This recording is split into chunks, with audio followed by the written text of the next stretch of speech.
Well, hello everyone again. This is Marcia Sinetar. Welcome back to another archived talk. This is the second part of a talk that was given on the eve of the new century, 2000.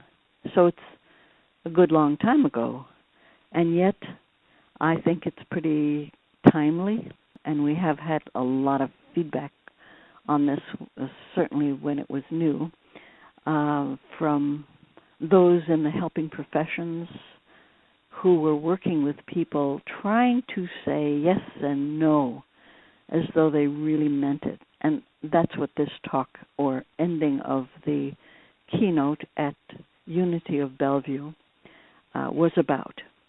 So that's what you're going to hear. You won't hear a formal beginning because this is in the middle of the talk that I gave.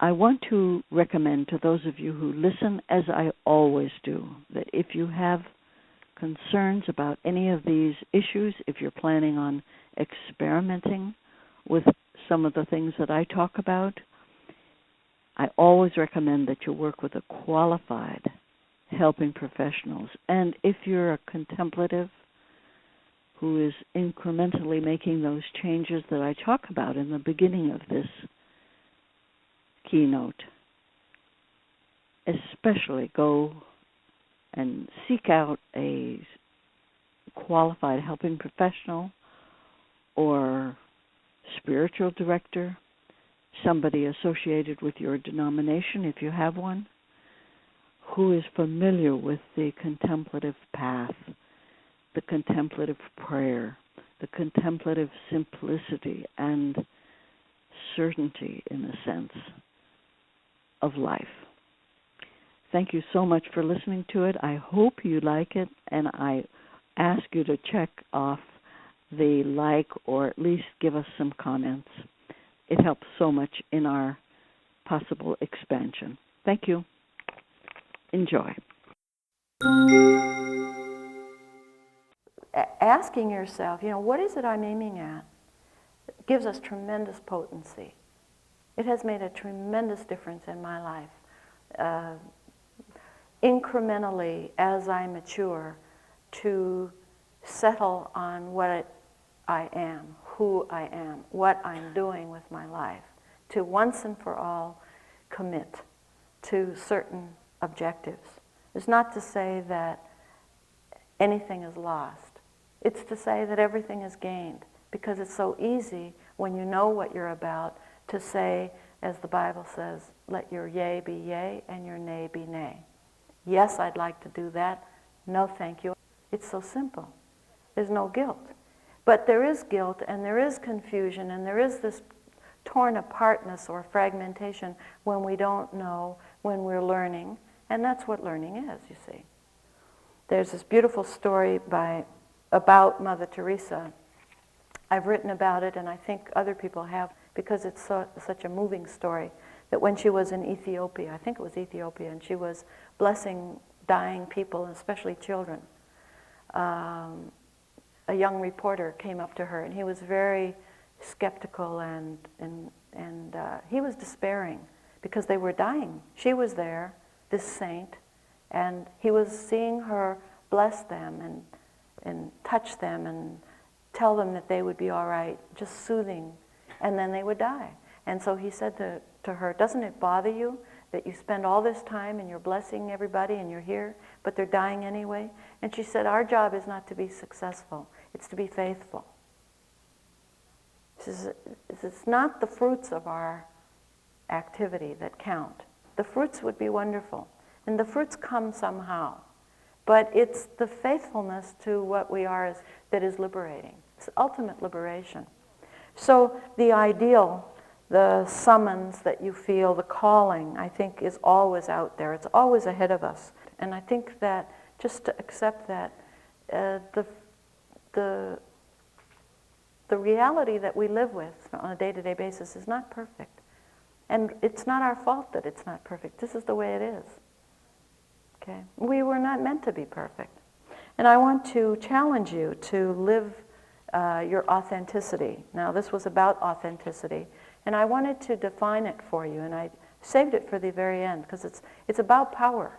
To be authentic is to be powerful. And my definition comes actually from the dictionary, one of those large dictionaries, in case you want to find it for yourself. Authentic, number one definition, possessing authority. Authority that is not open to challenge. Isn't that interesting? So when we're authentic, we are not open to challenge. People may challenge us, but there's this potency that sustains the blow and moves on anyway. Another definition of, second one of authentic, worthy of acceptance or belief. So as you're more and more authentic as a human being, you personally become worthy of acceptance. Not only your own, but the externals, other people, your work, your community. We know an authentic person when they walk by. I don't know how we know, but we do know. We know a Zen master when they walk by. Thomas Merton said about Thich Nhat Hanh, the monk, you know, the Asian monk, I think Korean, I'm not sure. Vietnamese, thank you. That when he walked on the stage to give a talk, Merton said, I knew he was a holy man just by the way he walked. Isn't that beautiful? That's energy. That's a kind of presence. There's a kind of silence within the person who is authentic. There's a density to them. They're not lightweight.